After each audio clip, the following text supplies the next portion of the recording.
Voilà, donc c'est un échange avec la sœur Céline qui se pose une question sur le passage de 1 Jean, chapitre 5, verset 16 et verset 17.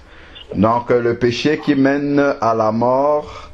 Je vais laisser la sœur s'exprimer. Déjà, ce qui l'a amené à se poser cette question-là, afin qu'on puisse entrer dans la parole de Dieu pour voir un peu comment est-ce que le Saint-Esprit nous conduit pour pouvoir répondre à cette question. Donc, sœur Céline, je te donne la parole. Hein. Vas-y, tu peux expliquer.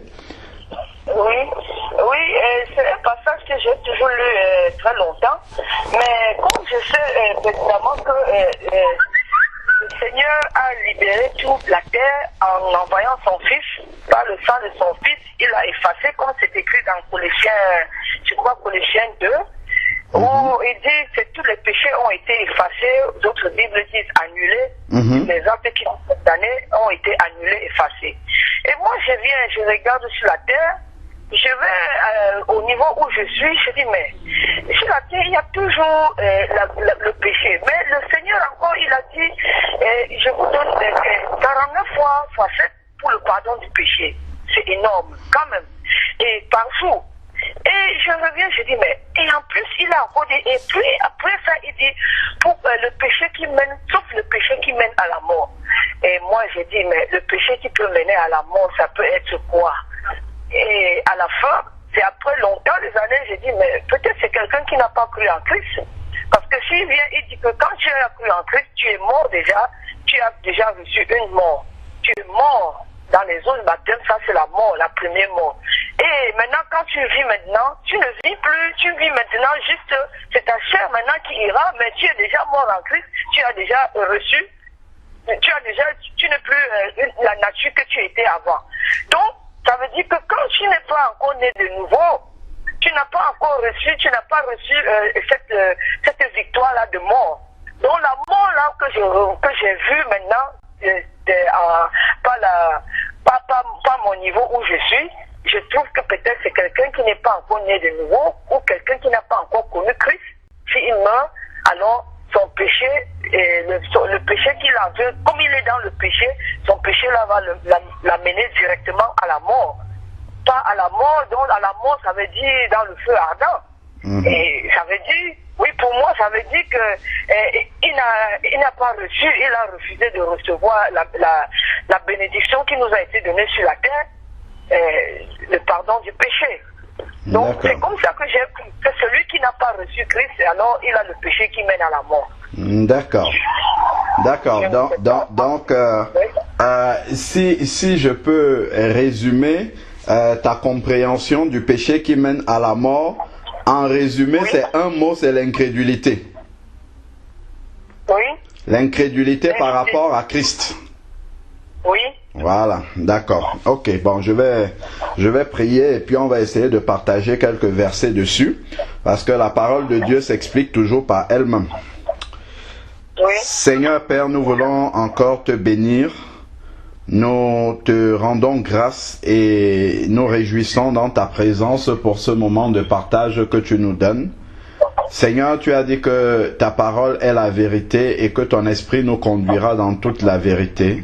Merci encore pour cette parole que tu nous as donnée, Seigneur Dieu, qui est utile pour instruire, pour convaincre, Seigneur Père éternel, que vraiment ton esprit nous donne encore la sagesse pour pouvoir aborder cette question, Seigneur Dieu, qui est assez difficile, pour que nous puissions vraiment être conduits par ton esprit et pour comprendre réellement et sonder les Écritures.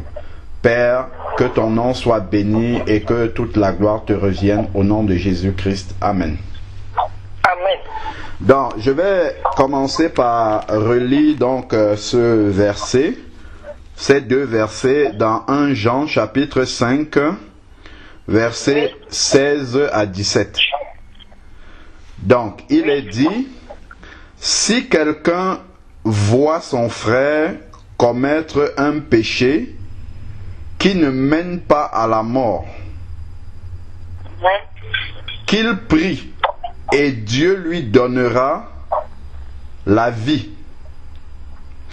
il s'agit de ceux qui commettent, il dit, il s'agit de ceux qui commettent un péché qui ne mène pas à la mort. Il y a un péché qui mène à la mort. Ce n'est pas pour ce péché que je dis de prier.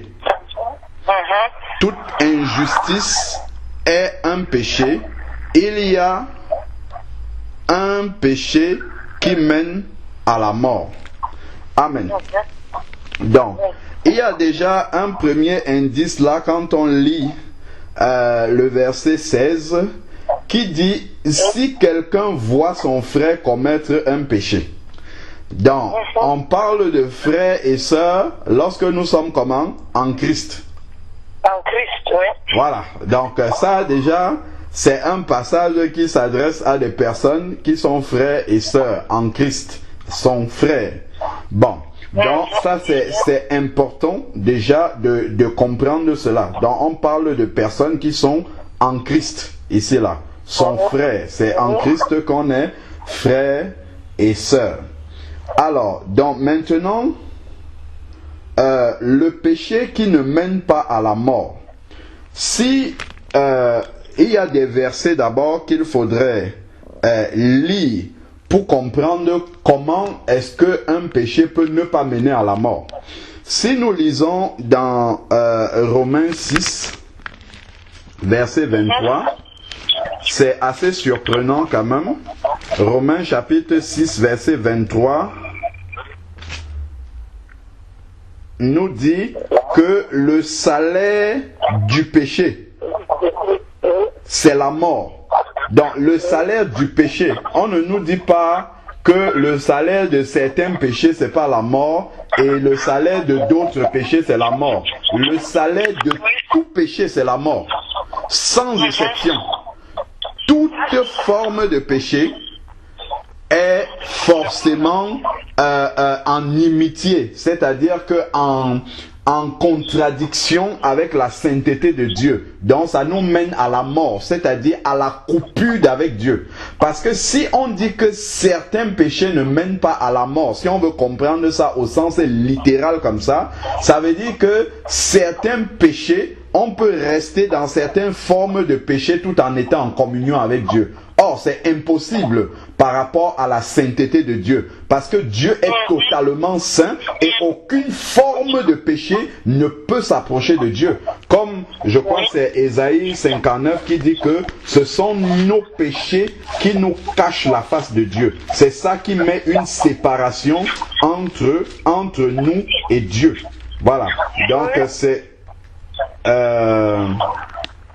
voilà, c'est Ésaïe 59, verset 1 et 2 qui dit « Non, la main de l'Éternel n'est pas devenue trop courte pour sauver, ni son oreille trop dure pour entendre, mais ce sont vos fautes qui mettent une séparation. Or, vos péchés, ce sont vos péchés qui mettent une séparation entre vous et Dieu. Donc, qui crée la mort. Parce que quand on parle de mort, il s'agit d'une coupure spirituelle, d'une séparation spirituelle, de la mort spirituelle, d'être séparé de Dieu. C'est ça. Parce que la nature même de Dieu, c'est la sainteté, et le péché, c'est la contre-nature de Dieu. Donc le péché ne peut pas cohabiter avec la sainteté de Dieu. Donc il dit ici, ce sont vos péchés, je continue, donc ce sont vos péchés qui vous cachaient sa face et l'empêchaient de vous écouter. Donc voilà. Ensuite, car vos mains sont souillées de sang et vos doigts de faute, vos lèvres pour faire des mensonges, votre langue murmure des perversités, ainsi de suite. Donc, la sainteté de Dieu ne peut absolument pas cohabiter avec le péché. Donc, le salaire du péché, n'importe lequel, ça sera toujours la mort. Conduira toujours à la mort si on demeure dans ce péché-là. Tu comprends donc, ma sœur? Si on demeure dans ce péché-là, la finalité, ça sera toujours la mort. N'importe quelle forme de péché, si on y demeure, mène à la mort de manière certaine. Donc, ensuite, maintenant, on peut encore voir 1 Jean, chapitre 3, verset 3, 1 Jean 3, verset 9 à 10. Qui nous donne la caractéristique même de quelqu'un qui est né de nouveau. Comment est-ce qu'on reconnaît quelqu'un qui est né de nouveau? 1 Jean 3, verset 9 nous dit, « Quiconque est né de Dieu ne pratique pas le péché. » C'est-à-dire qu'il ne pêche pas volontairement parce que la semence de Dieu, c'est-à-dire la parole de Dieu habite en lui, demeure en lui et il ne peut pécher. Donc cette parole de Dieu qui est en lui et qui est gardée par le Saint-Esprit fait en sorte qu'il ne peut pas pratiquer volontairement le péché. Donc si le péché arrive dans sa vie, c'est un accident. C'est involontaire. C'est par inadvertance. Aussi, souvent, ça peut même être par ignorance. Et donc, la Bible dit ici, c'est par là que se manifeste, verset 10, les enfants de Dieu et les enfants du diable. Donc, si quelqu'un pêche déjà volontairement, ça veut dire qu'il n'est pas de Dieu, mais il est du diable. C'est ce que ce verset-là dit. C'est-à-dire que s'il pêche volontairement, connaissant la vérité, il n'est pas de Dieu, il est du diable. Donc on commence déjà à comprendre que le péché qui ne mène pas tout de suite à la mort est un péché accidentel. C'est un péché par inadvertance. C'est un péché involontaire. Puisqu'on a dit dans 1 Jean chapitre 5 verset 16 que ce verset-là s'adresse aux frères, donc les gens qui sont en Christ.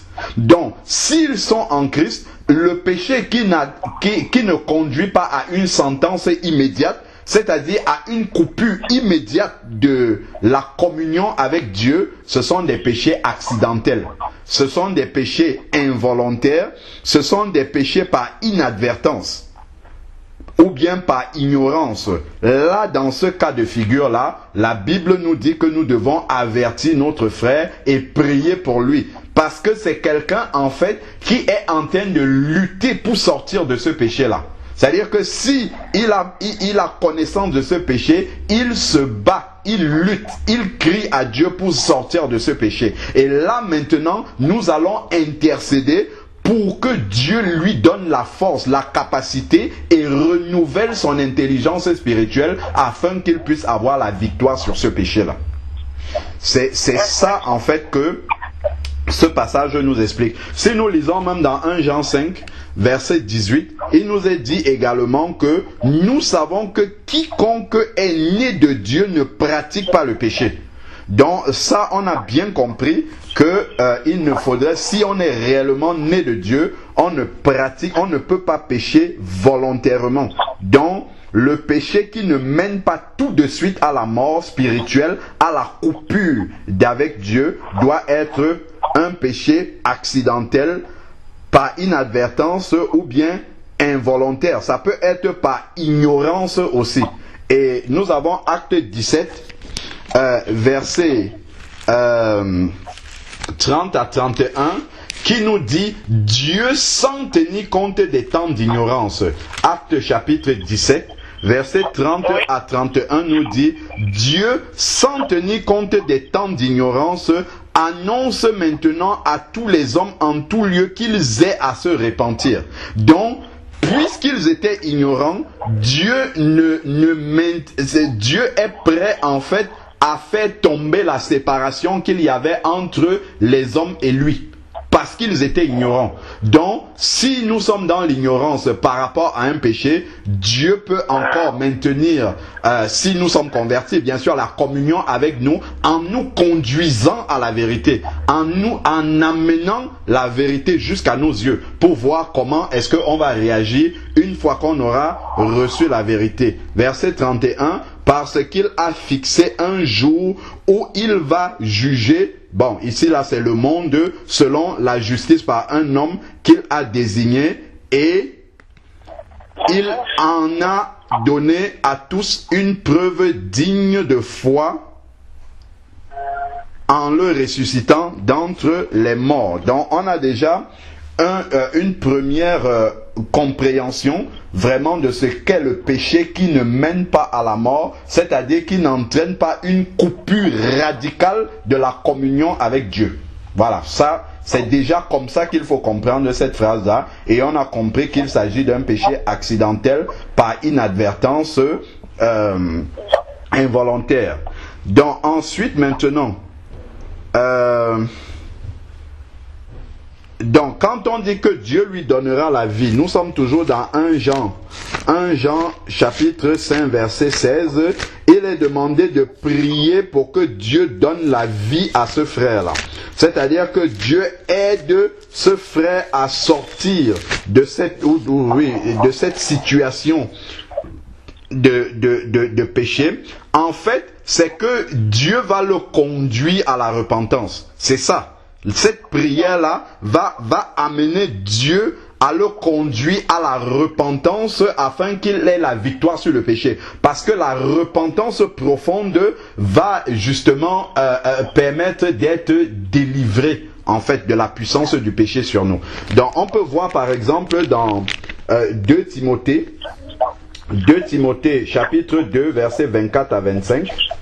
2 Timothée chapitre 2 versets 24 à 25, il est dit: or, il ne faut pas que le serviteur du Seigneur ait des querelles, il doit au contraire être affable envers tous, avoir le don d'enseigner et de supporter. Il doit redresser avec douceur les contradicteurs, dans l'espoir que Dieu leur donnera la repentance. Donc c'est ça, que Dieu leur donnera la vie, que Dieu leur donnera la repentance pour arriver à la connaissance de la vérité. Tu vois, donc là on est dans le cas des personnes qui sont contradicteurs par ignorance, c'est-à-dire qu'ils ne sont pas volontairement en fait dans un état de rébellion vis-à-vis de la parole de Dieu. C'est par ignorance en fait.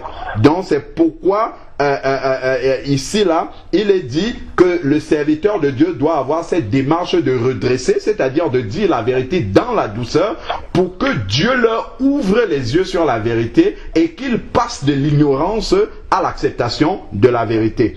Ensuite, il dit, verset 26, pour revenir à leur bon sens et pour se dégager des pièges du diable. Donc le diable profite de l'ignorance en fait pour installer ces pièges qu'il tend dans la vie des enfants de Dieu, qui les a capturés afin de les soumettre à sa volonté. Donc ils sont en train de faire la volonté du diable, mais parce qu'ils sont ignorants de la vérité. Et le rôle du serviteur de Dieu, c'est d'apporter cette vérité-là avec douceur, afin qu'ils sortent de cette ignorance-là. Donc les personnes qui sont dans un péché par ignorance, comment dire, la grâce de Dieu, la communion avec Dieu peut encore demeurer. Dieu peut encore tolérer d'être en communion avec ses frères-là,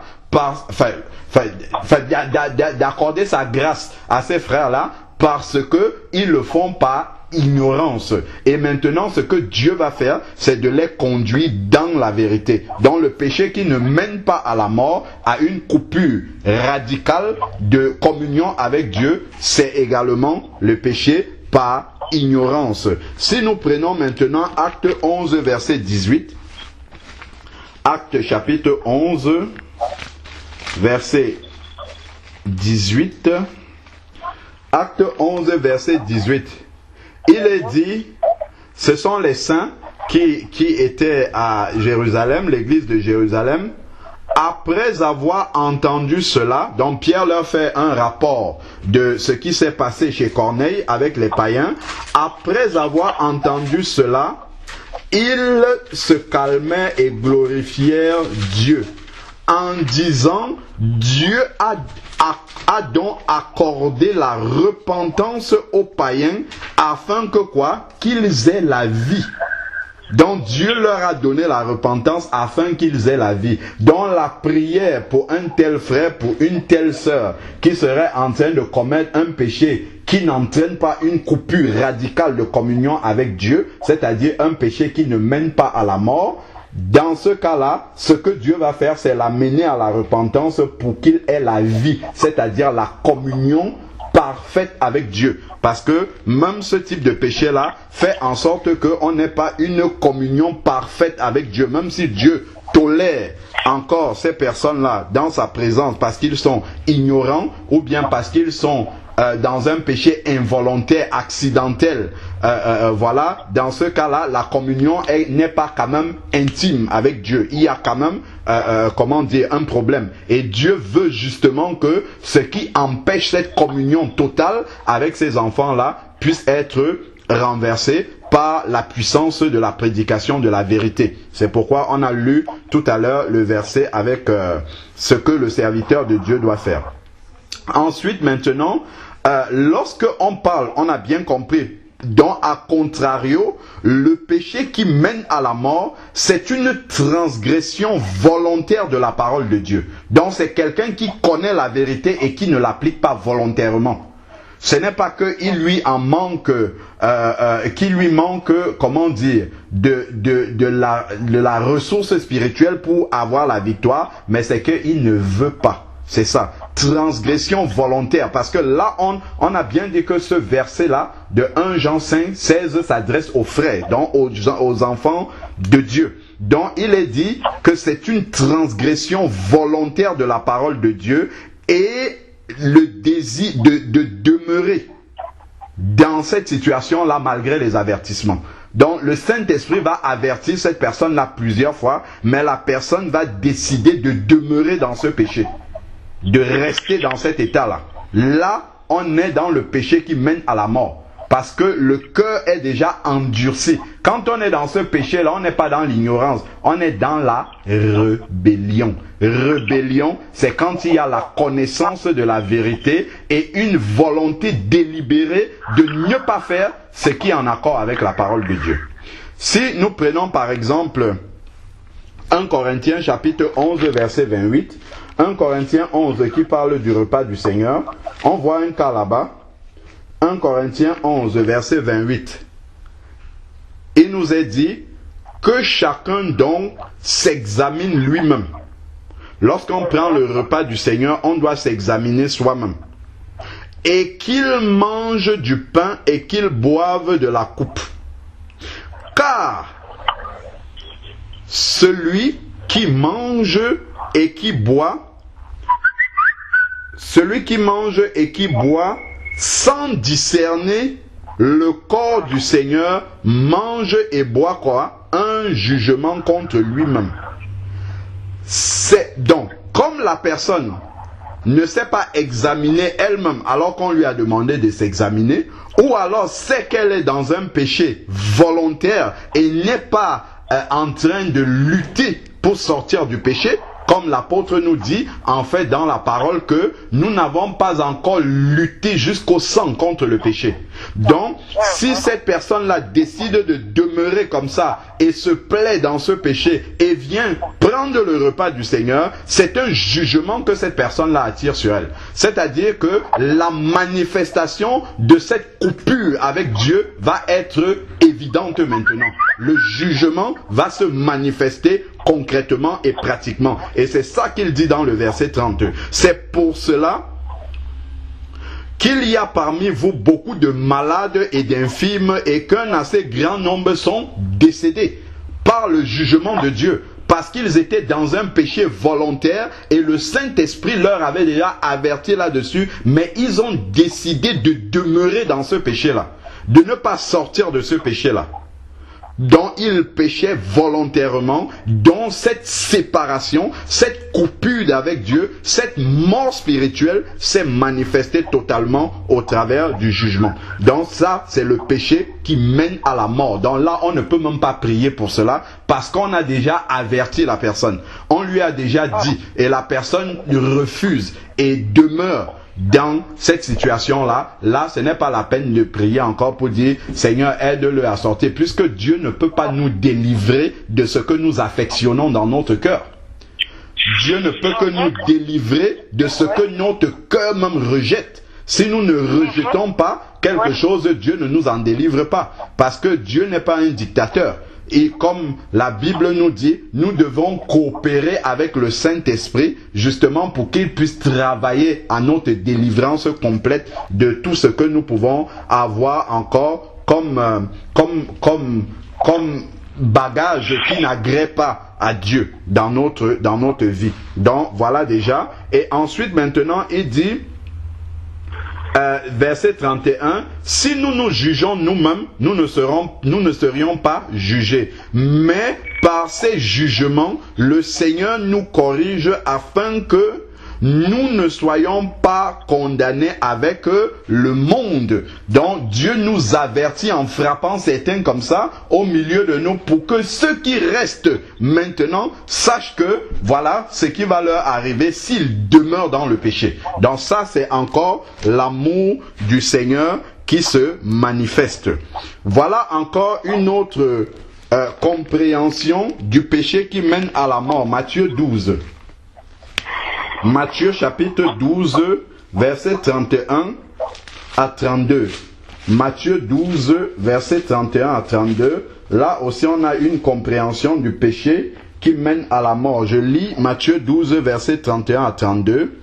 C'est pourquoi je vous dis, tout péché et tout blasphème sera pardonné aux hommes, mais le blasphème contre le Saint-Esprit ne sera point pardonné. Quiconque parlera contre le Fils de l'homme, lui sera pardonné, bien sûr s'il se repent, mais quiconque parlera contre le Saint-Esprit, il ne lui sera pas pardonné ni dans ce siècle-ci, ni dans le siècle à venir. Donc voilà, le blasphème contre le Saint-Esprit est un péché qui mène à la mort. Maintenant, Dieu seul sait quelle est la limite rouge qui entraîne le blasphème contre le Saint-Esprit. Dieu seul sait. Parce que c'est lui qui sonde les cœurs et les reins et qui sait lorsque un cœur est déjà endurci, lorsque un cœur est dans la rébellion, Dieu le sait. Et Dieu peut le révéler aussi à ses enfants, à ses serviteurs, pour qu'on ne prie même plus pour cette situation. Je vais donner des versets tout à l'heure. Et c'est Dieu qui sait vraiment à quel moment on a traversé cette limite rouge-là. Et qu'est-ce qu'on attend? C'est le jugement qui va arriver. C'est-à-dire la séparation éternelle d'avec Dieu va se manifester pour cette personne. Et ce n'est même plus la peine de prier. Et c'est Dieu qui montrera. On va voir des cas comme ça dans la parole de Dieu aussi. Regardons Marc chapitre 3 verset 29. Marc chapitre 3 verset 29 qui nous le redit encore en d'autres termes. Marc 3 29 dit: mais quiconque blasphème contre le Saint-Esprit n'obtiendra jamais de pardon. Il est coupable d'un péché éternel. Éternel. Donc, c'est vraiment qu'il a franchi la limite rouge. Et le Seigneur sait, lorsque la limite rouge est franchie, et là il frappe tout de suite. Là, la mort et la séparation éternelle d'avec Dieu se manifestent. Prenons un cas dans Actes chapitre 4, verset 36 et suivant. Actes chapitre 4, verset 36 et suivant. Regardons bien qu'est-ce qui va se passer là. Acte 4, verset 36, il nous est dit que Joseph, surnommé par les apôtres Barnabas, ce qui signifie fils d'exhortation, lévite originaire de Chypre, vendit un champ qu'il possédait et apporta l'argent et le déposa aux pieds des apôtres. Donc voilà ce que Barnabas lui l'a fait. Il a vendu un champ et il a apporté le prix aux pieds des apôtres. On ne le lui avait pas demandé, c'était un acte volontaire qu'il a fait. Maintenant, chapitre 5, à partir du verset 1, il nous est dit: mais, donc à contrario par rapport à l'autre, mais un homme du nom d'Ananias Et Saphira, sa femme, vendit une propriété. Personne ne leur avait demandé d'apporter l'argent. Il retint avec le consentement de sa femme une partie de l'argent. Donc on voit une préméditation du péché. Donc on voit un péché volontaire, c'est-à-dire qu'ils ont retenu de l'argent de façon volontaire et se sont entendus pour aller dire le contraire à l'assemblée. Donc il y a une préméditation ici là. Donc là on est vraiment dans un péché qui mène à la mort parce qu'il y a une préméditation de péché. Il y a une préparation pour aller pécher ici là. Donc ils ont retenu avec le consentement de sa femme, une partie du prix, puis apporta l'autre partie et le déposa aux pieds des apôtres. Pierre dit, Ananias, pourquoi Satan a-t-il rempli ton cœur au point de mentir à qui? Au Saint-Esprit. On a parlé du blasphème contre le Saint-Esprit. Donc il a menti au Saint-Esprit. Pourquoi? Parce qu'il aurait pu arriver avec l'argent et dire, voilà, nous avons vendu le champ à telle somme et nous avons décidé de donner telle partie. Voilà, ça, il n'y aurait pas de problème. Mais c'est le fait de faire croire, justement, aux gens pour s'attirer, la sympathie, les louanges des hommes, qu'ils disent, nous avons vendu tout pour avoir les éloges des hommes. Nous avons vendu et nous avons apporté le prix de tout, alors que ce n'était qu'une partie. Et là, on ne joue pas avec la sainteté du Saint-Esprit. On ne peut pas mentir comme ça dans la présence de Dieu. Là, c'est le blasphème contre le Saint-Esprit. Et l'apôtre Pierre ici, qui avait le discernement, ne va pas prier. Donc, il va appliquer 1 Jean 5, verset 16. On ne prie pas pour ce type de cas-là. Parce que c'est un péché délibéré, volontaire. Ici, là. Donc, il va dire ici, nous sommes au verset, Pierre dit, Ananias, pourquoi Satan a-t-il rempli ton cœur au point de mentir au Saint-Esprit et de retenir une partie du champ? Donc il a retenu une partie du champ et il dit que c'est tout. En fait, tout le montant de la somme qu'il a reçue, qu'il a apporté.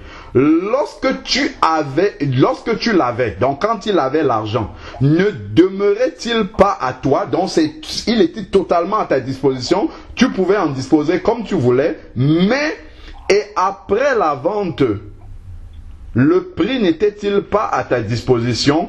Comment as-tu en ton cœur, comment as-tu mis en ton cœur une pareille action? Donc on voit vraiment ici là, l'apôtre Pierre met le doigt sur la préméditation, d'avoir laissé que cette pensée-là germe dans son cœur et que cette préméditation-là prenne vraiment racine dans son cœur jusqu'à ce qu'il aille commettre l'acte de mentir. Donc c'est ça, cette préméditation qui est dans son cœur. Cet acte volontaire, c'était volontaire de le faire. C'est ça le péché qui mène à la mort. Parce que c'est volontaire, y demeurer, et voilà, et de manière définitive.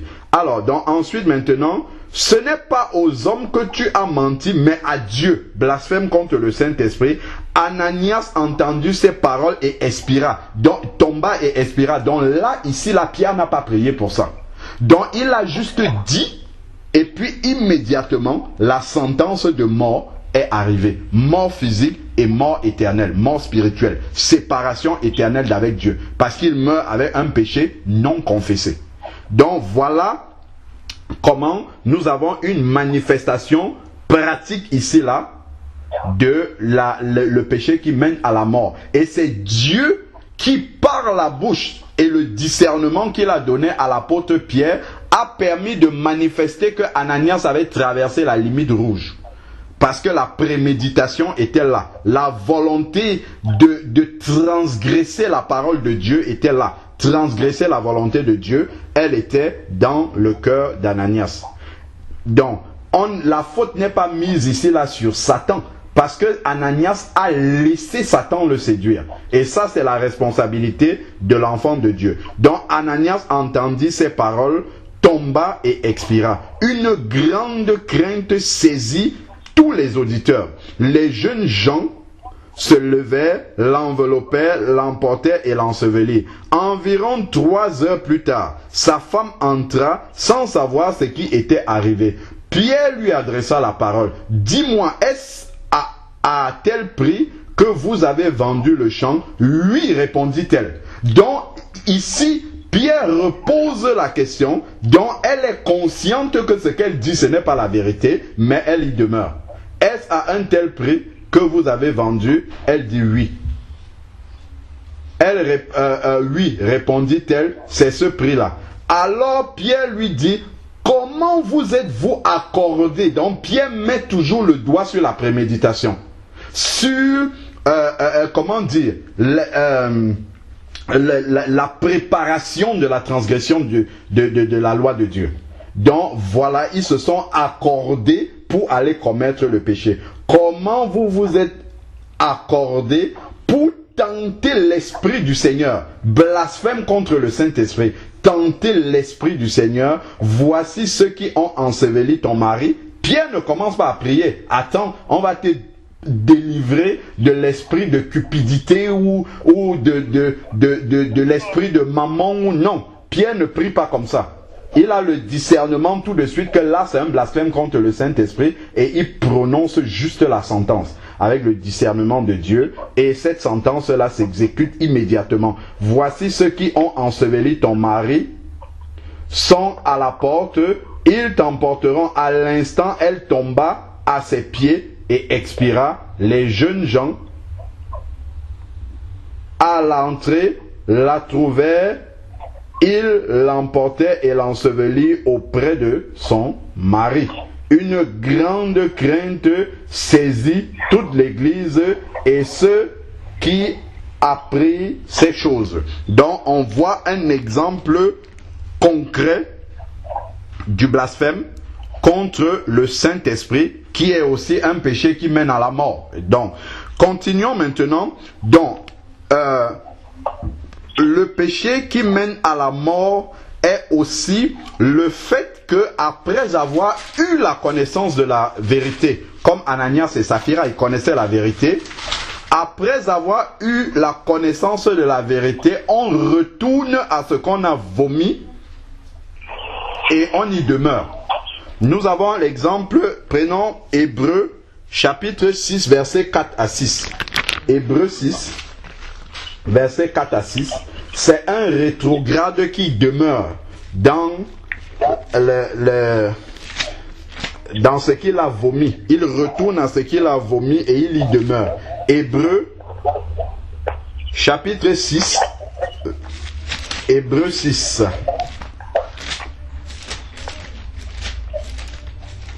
Hébreux chapitre 6 versets 4 à 6.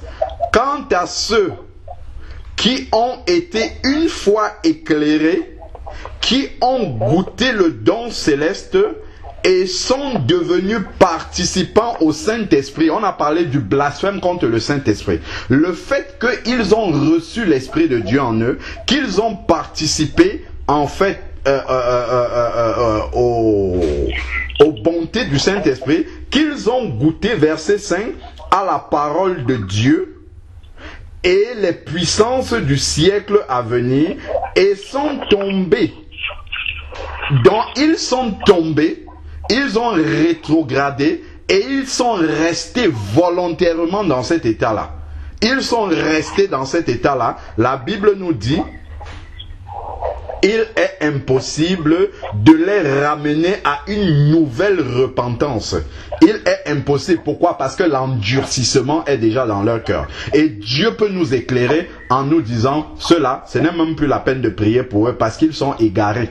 C'est fini. L'égarement est dans leur cœur. Là, c'est le péché qui mène à la mort. Ils sont déjà séparés de Dieu, coupés de Dieu complètement.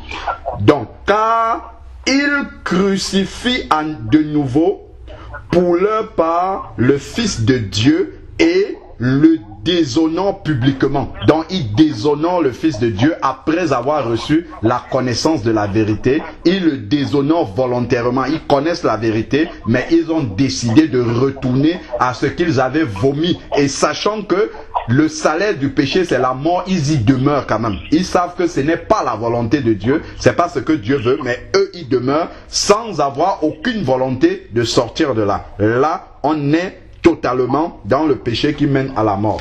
Tournons quelques pages, Hébreux chapitre 10 à partir du verset 26. On a encore justement cette explication du péché qui mène à la mort. Car si nous péchons volontairement, après avoir reçu la connaissance de la vérité, voilà le péché qui mène à la mort. Ce n'est pas la peine si quelqu'un connaît la vérité et il décide de demeurer dans son péché connaissant la vérité, ce n'est pas la peine de prier pour lui. C'est clair et net. Tout ce qu'on a à faire, c'est de lui rappeler la vérité. Là, nous sommes entre enfants de Dieu. Souvenons-nous bien que nous avons dit dans 1 Jean 5, verset 16, que si un frère commet un péché qui ne mène pas à la mort, un frère, donc là, nous sommes au milieu des enfants de Dieu. Donc, car, Hébreux chapitre 10, verset 26, car si nous péchons volontairement, après avoir reçu la connaissance de la vérité, il ne reste plus de sacrifice pour les péchés. Donc on ne peut plus être au bénéfice du sacrifice de Jésus parce que nous avons péché volontairement et décidé d'y rester. Ne pas se repentir. On a décidé de rester là-dedans. Malgré tous les avertissements du Seigneur et du Saint-Esprit. Mais une attente terrifiante du jugement et l'ardeur du feu, prêt à dévorer qui? Les rebelles. Rebelles. Dans ce mot-là, il y a toute l'explication du péché qui mène à la mort. C'est le péché de la rébellion, c'est-à-dire de l'endurcissement du cœur par rapport à la vérité de la parole de Dieu. Si quelqu'un a connaissance de la vérité et décide volontairement de transgresser cette vérité-là de la parole de Dieu, là il est dans la rébellion. Il est dans le péché qui mène à la mort. C'est pas la peine de prier pour lui. On doit juste lui dire, sors de ta rébellion. Sors de cette rébellion-là. C'est tout. Donc, voilà maintenant, verset 28 ici là. Si quelqu'un a violé la loi de Moïse, il est mis à mort sans pitié sur la déposition de 2 ou 3 témoins. Combien pire ne pensez-vous pas sera le châtiment mérité? C'est un châtiment mérité par celui qui aura foulé aux pieds le Fils de Dieu, tenu pour profane le sang de l'alliance par lequel il avait été sanctifié. Donc ici c'est un enfant de Dieu. Ceux qui ont été sanctifiés, ce sont les enfants de Dieu. Donc ce sont les frères, ce sont les sœurs. Donc il avait été sanctifié et ayant la connaissance de la vérité, il foule aux pieds le sang du Fils de Dieu, c'est-à-dire qu'il pêche volontairement, il marche volontairement en ennemi de la croix. Il marche volontairement contre la volonté de Dieu. Là, on est dans le péché qui mène à la mort. Et qui aura outragé l'esprit de la grâce, blasphème contre le Saint-Esprit. Il aura outragé l'esprit de la grâce. Car nous connaissons celui qui a dit, à moi la vengeance, c'est moi qui rétribuerai. Et encore, le Seigneur jugera qui? Son peuple. Donc, on parle bien ici des enfants de Dieu. C'est eux qui sont le peuple de Dieu. Donc, voilà le péché qui mène à la mort. Il est terrible de tomber entre les mains du Dieu vivant. Donc là, nous avons encore cette définition-là. Prenons maintenant 2 Pierre. Pour voir toujours le péché qui mène à la mort, on a dit c'est une transgression volontaire de la parole de Dieu en décidant d'y demeurer. Donc là, nous sommes pleinement dans la rébellion. Voilà, c'est la rébellion en fait qui est ce péché-là. La rébellion, ayant la connaissance de la parole de Dieu, nous décidons de pécher volontairement et d'y demeurer. 2 Pierre chapitre 2 verset 20. 2 Pierre 2 verset 20. Il est dit, en effet, si après s'être retiré des souillures du monde par la connaissance du Seigneur et Sauveur Jésus-Christ. Ça, c'est quelqu'un qui s'est repenti de ses péchés et qui a coupé les ponts avec le monde, qui s'est converti totalement au Seigneur Jésus-Christ. Il s'y engage de nouveau, c'est-à-dire qu'il rétrograde, il retourne dans le monde et sont vaincus par elle, c'est-à-dire qu'il retourne dans le monde et y demeure, et y reste. Dans le monde, qu'est-ce qui va se passer? Leur dernière condition est pire que la première. C'est-à-dire que leur condition, après avoir rétrogradé, est pire que lorsqu'ils ne connaissaient pas encore le Seigneur. C'est ça que ce verset-là veut dire. Et ça, nous sommes dans un cas ici-là de péché qui mène à la mort. Connaissance de la vérité, transgression par le retour à ce qu'on a vomi, le retour dans le monde, et on y reste, on y demeure. Terminé, c'est même plus la peine de prier pour la personne. On voit notre frère, notre soeur qui est retournée dans le monde. Frère, soeur, voilà, tu avais connaissance de la vérité, le Seigneur t'appelle à revenir, ainsi de suite. On l'exhorte plusieurs fois. Après, le Seigneur va nous dire nous-mêmes, lui, il est déjà dans l'égarement, lui, il est dans la rébellion, lui, son cœur est déjà détourné de moi, il faut le laisser. On va lire des versets qui le disent. Car, verset 21, mieux valait pour eux n'avoir pas connu la voie de la justice, c'est-à-dire n'avoir pas connu le Seigneur, que de l'avoir connu et de se détourner du saint commandement qui leur avait été donné. Et de se détourner, c'est-à-dire de retourner à ce qu'ils avaient vomi, à la transgression. Ésaïe 53, verset 6. Nous étions tous errants, chacun suivant sa propre voie. Donc lorsque nous avons abandonné nos voies pour aller vers le Seigneur, si après nous retournons à nos propres voies et que nous y sommes vaincus, c'est-à-dire que nous y demeurons, tac, là, directement, se manifeste le péché qui mène à la mort, la coupure, la séparation d'avec le Seigneur Jésus-Christ. Et ce n'est même plus la peine qu'on prie pour nous par rapport à cela. Donc, ils se sont détournés du Saint Commandement. Verset 22, il leur est arrivé ce que dit le proverbe véridique, le chien est retourné à son vomissement et la truie, à peine lavée, va se vautrer dans le bourbier. Donc nous avons ici des rétrogrades. Prenons un cas dans la parole de Dieu. Colossiens chapitre 4 verset 14. Colossiens 4 verset 14. Nous avons une salutation qui est là. Colossiens chapitre 4 verset 14. Paul dit, Luc, le médecin bien-aimé vous salue, ainsi que Démas. Donc Démas était un compagnon de Paul et salue d'autres enfants de Dieu. Si nous prenons maintenant Philémon, là-bas à côté d'Hébreux, Philémon 23-24, Philémon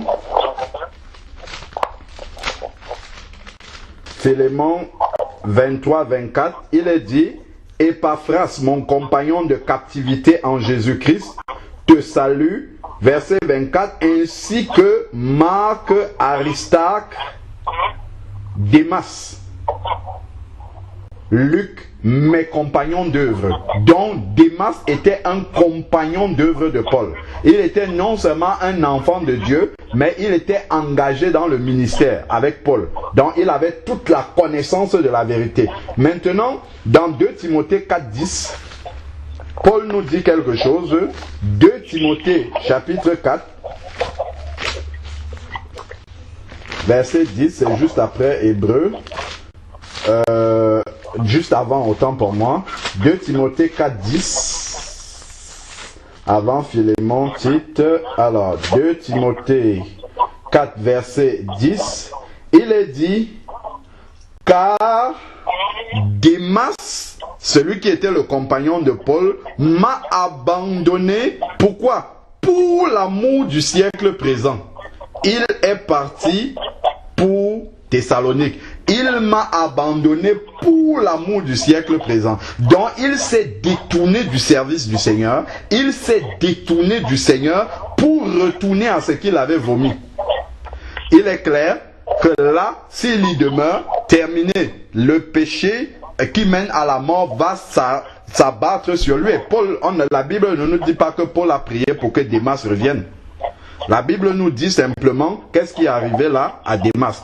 Donc, quelqu'un qui est rétrograde et y est vaincu. Et donc, dans certains cas, comme on a dit, Dieu peut nous révéler que ce n'est même plus la peine de prier pour ces personnes parce qu'ils sont dans la rébellion. Regardons des versets qui parlent de ça.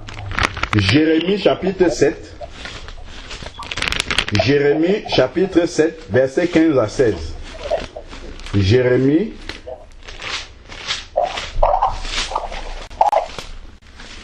Jérémie 7,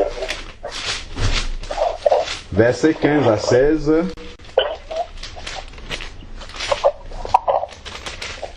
Jérémie 7, versets 15 à 16.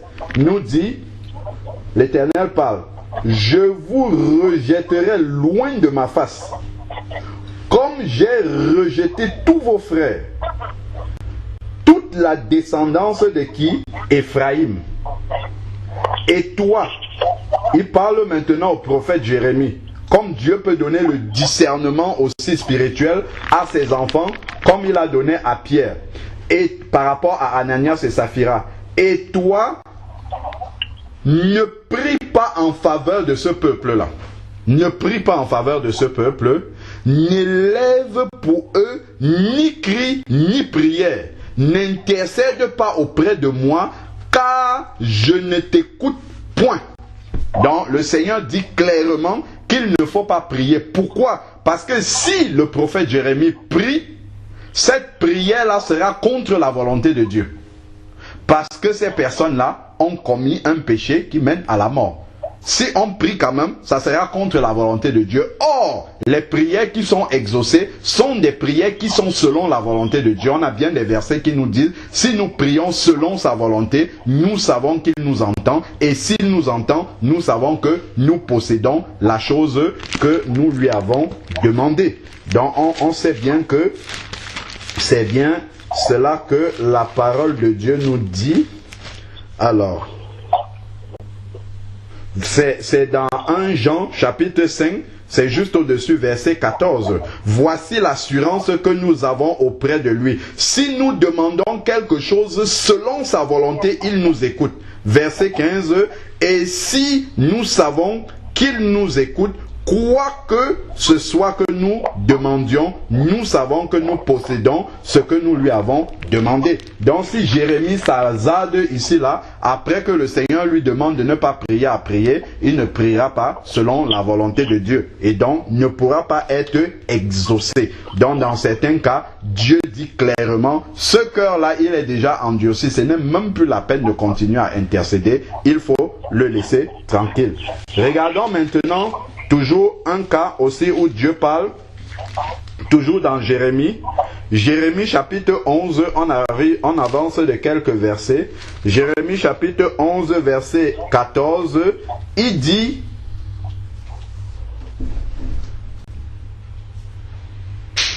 donc je peux commencer à partir du verset, même à partir du verset 12, les villes de Juda et... Je suis dans Jérémie 11, verset 12. Les villes de Juda et les habitants de Jérusalem iront invoquer les dieux auxquels ils offrent de l'encens. L'idolâtrie ici là. Mais qui ne les sauveront certes pas au temps de leur malheur. Car tu as autant de dieux que de villes, Juda. Tu as disposé autant d'autels de la honte que tu as de rues, Jérusalem. 8 d'autels pour y encenser Baal. Donc on est bien là dans un péché d'idolâtrie qui est l'un des péchés les plus graves devant Dieu. Dans le verset 14 que je voulais justement mentionner ici, et toi ne prie pas en faveur de ce peuple-là, n'élève en leur faveur ni cri ni prière, car je ne les écoute point, quand ils m'invoqueront à cause de leur malheur. Donc voilà clairement le Seigneur qui dit, ce n'est pas la peine de prier pour eux, parce qu'ils sont déjà dans l'endurcissement. Chapitre 14, toujours pareillement, chapitre 14, Jérémie 14, versets 10 à 12, il nous est dit, ainsi parle l'Éternel à ce peuple. Oui, ils aiment vagabonder, ils ne restent pas en place. L'Éternel ne les agrée pas. Il se souvient maintenant de leur quoi? De leur péché. On a dit que ce sont les péchés qui nous cachent la face de Dieu. Isaïe 59, versets 1 à 2. Et il châtie leurs péchés. Et l'Éternel me dit, dit à Jérémie, ne prie pas en faveur de ce peuple pour son bien. Voilà, clairement. Le Seigneur dit de ne pas prier parce que ce peuple est déjà sous le coup du jugement. On peut prendre maintenant dans Osée, Osée chapitre 4 verset 17. Osée 4 verset 17. Le Seigneur nous montre encore un autre exemple du péché qui mène à la mort. Osée 4 verset 17.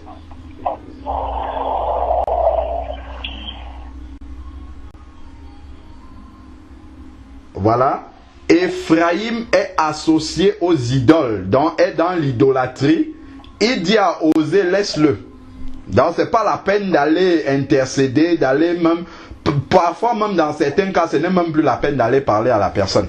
Il faut juste laisser la personne parce qu'elle est déjà dans la rébellion. Elle est déjà dans l'égarement.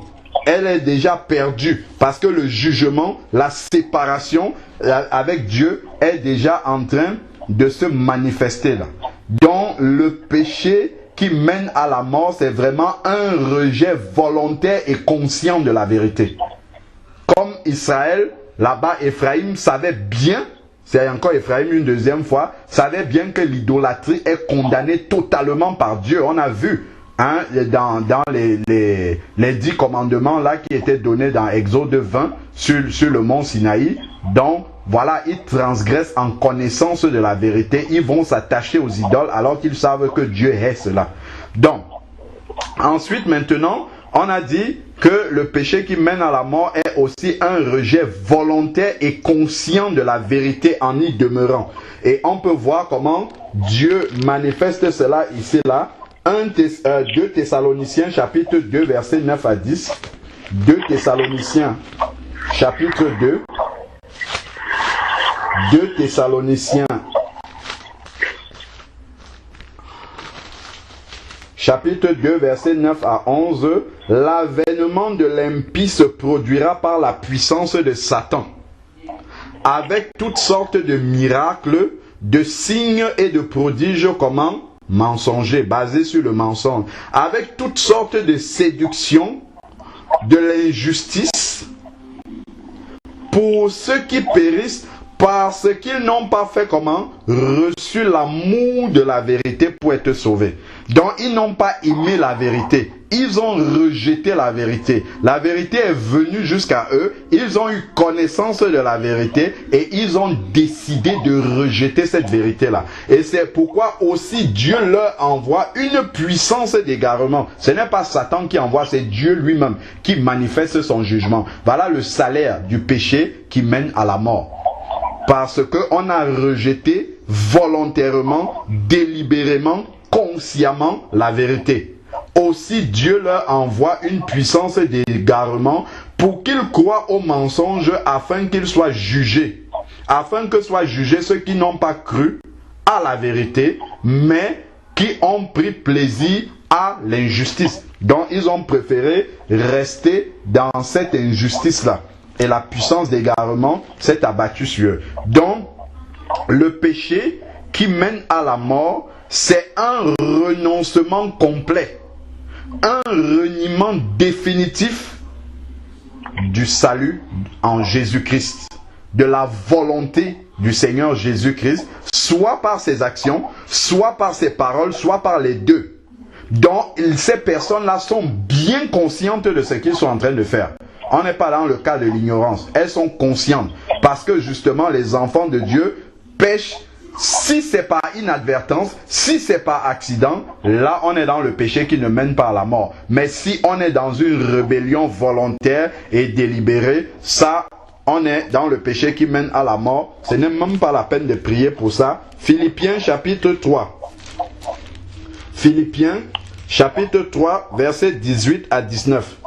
Philippiens 3, verset 18 nous dit, Philippiens 3, verset 18 à 19, il en est plusieurs qui marchent en ennemis de Christ. C'est-à-dire qu'ils font des choses qui sont contre Christ, donc carrément anti-Christ. Donc il y en a plusieurs qui marchent en ennemis de la croix du Christ. Je vous en ai souvent parlé et j'en parle maintenant encore avec larmes. Donc il y en a parmi les enfants de Dieu, parce que là on parle aux Philippiens. C'est une épître qui s'adresse aux enfants de Dieu qui sont à Philippe. Donc on a encore le cas ici des frères, comme on a dit dans 1 Jean chapitre 5 verset 16, c'est si un frère commet un péché qui mène à la mort, ou qui ne mène pas à la mort. Donc ensuite ici, je vous en ai souvent parlé et j'en parle maintenant encore en pleurant. Leur fin c'est quoi? La perdition. Leur Dieu c'est leur ventre. Ils mettent leur gloire dans ce qui fait leur honte. Ils ne pensent qu'aux choses de la terre. Il y a beaucoup de faux serviteurs de Dieu qui sont directement dans ce cas-là, qui sont déjà frappés de la puissance d'égarement, qui sont déjà, dans le péché qui mène à la mort. Il y en a beaucoup comme ça, mais Dieu les connaît.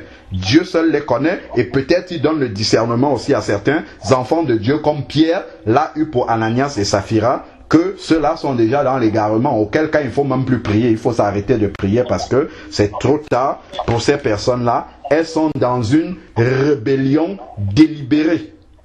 C'est une rébellion ouverte contre la volonté de Dieu. Donc, ce qu'on peut comprendre finalement par le verset sur lequel nous avons partagé là, 1 Jean 5, verset 16 à 17, le péché qui ne mène pas à la mort pour lequel on doit prier, et celui qui mène à la mort pour lequel on ne doit pas prier, ce passage-là distingue simplement les péchés des enfants de Dieu, une distinction entre les péchés que les enfants de Dieu peuvent être amenés à commettre. Donc, j'avais omis un passage. Si nous lisons d'abord dans 1 Jean, justement, 1 Jean chapitre 5, 1 Jean chapitre 1 verset 5 à 10. 1 Jean chapitre 1 verset 5 à 10. Donc les enfants de Dieu sont censés marcher dans la lumière. 1 Jean chapitre 5, 1 Jean chapitre 1, autant pour moi verset 5 dit, voici le message que nous avons entendu. 1 Jean chapitre 1 verset 5.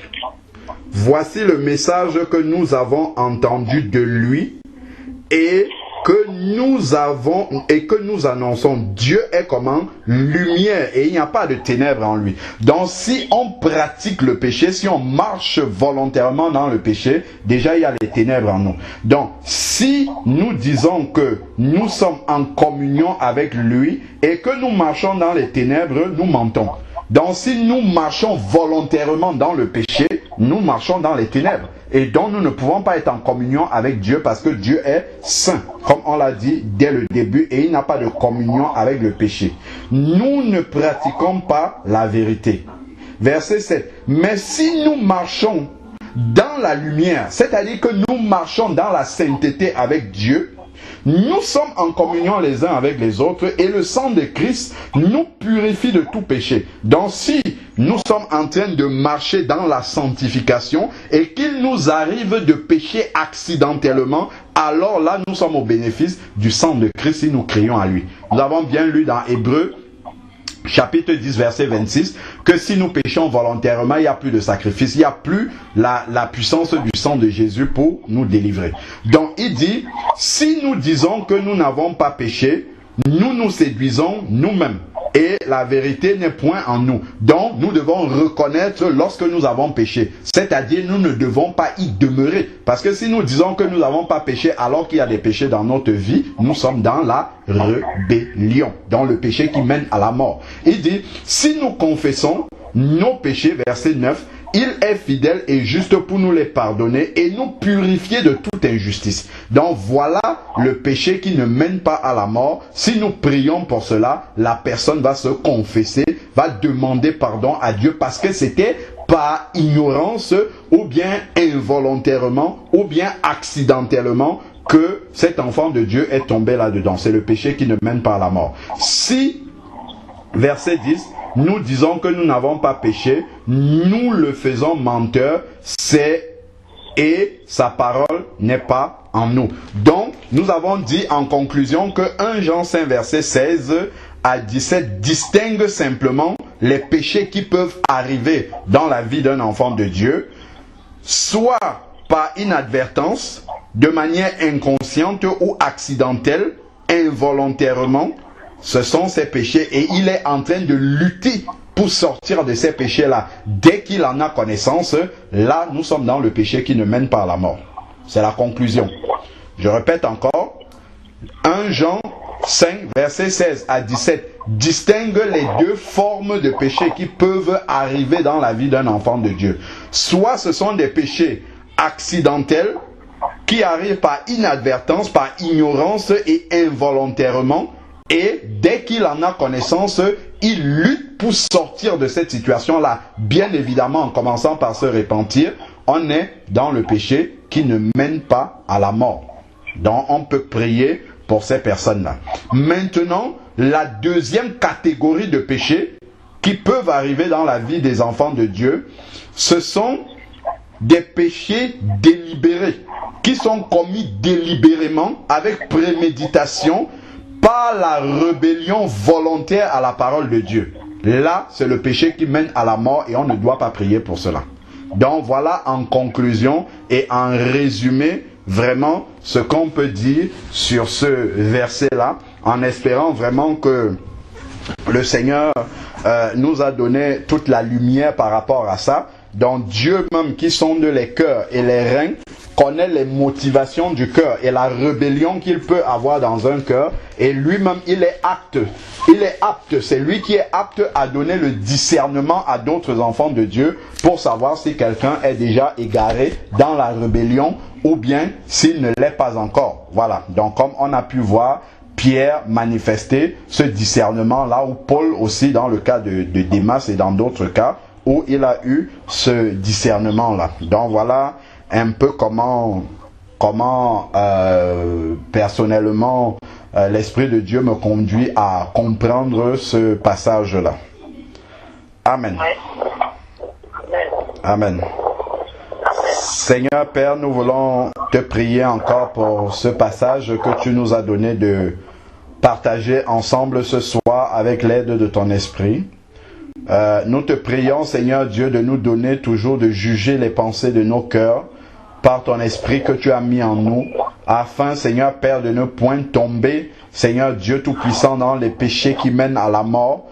Père, que nos cœurs soient toujours dociles, sensibles, Seigneur Père, à ta voix, pour revenir à la vérité de ta parole, Seigneur Père, si nous sommes tombés, que Père, nous puissions toujours avoir un cœur repentant, pour revenir à toi et être totalement dans ta volonté. Que nous puissions toujours lutter jusqu'au sang contre le péché, Seigneur Père, et toute forme de péché, avoir une aversion totale, Seigneur Dieu, contre le péché et rejeter complètement cela de nos vies, afin que tu puisses nous garder loin, Seigneur Père, de toute forme de péché qui mène à la mort, Seigneur Père éternel, et nous donner également d'encourager nos frères et sœurs, Seigneur Père, dans la vie desquels nous pouvons discerner des formes de péché qui ne mènent pas à la mort, afin qu'ils puissent eux aussi revenir à la connaissance de la vérité, accepter cette vérité et la pratiquer, Seigneur Père éternel. Nous voulons te rendre grâce encore et te dire merci infiniment pour ce moment de partage que tu nous as donné.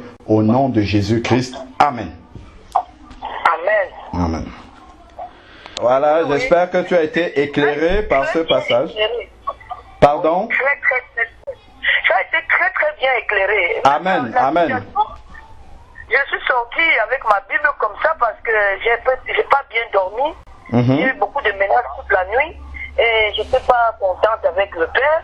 J'ai dit, Père, je ne suis pas contente, mais je vais sortir. Je sais que quand je vais sortir, je reviens, que tout est en ordre. J'ai quand même pris ma Bible, j'ai dit, je vais aller m'asseoir quelque part. Je vais aller m'asseoir quelque part. Et puis, je suis entrée dans le magasin. Et tout de suite, tu m'appelles. Et puis, j'ai dit, bon, je m'assois dans un coin. J'ai entendu, il y a beaucoup de voitures qui passent. Tout à fait. Il n'y a pas d'endroit, il n'y avait pas un autre endroit. J'ai dit, non, je vais m'asseoir là, je vais écouter. Amen. Parce que j'en ai besoin. Gloire à Dieu. Oui, et ça s'est très, très bien passé. Amen. Moi, je rends grâce à Dieu parce que ça donne beaucoup, ça m'a donné beaucoup de réponses, beaucoup de passages, ça aligne beaucoup de choses et ça donne, ça ouvre les portes et ça donne la réponse à qu'est-ce que tu voulais. Amen, Ça amen. éclaire vraiment, vraiment avec beaucoup de passages. Ça, je suis tellement content dans mon cœur parce que ça va aussi m'éclairer dans la situation où je me trouve. Alors, ça a éclairé vraiment, vraiment tout le problème où j'étais. Amen, Alors, amen. Que Dieu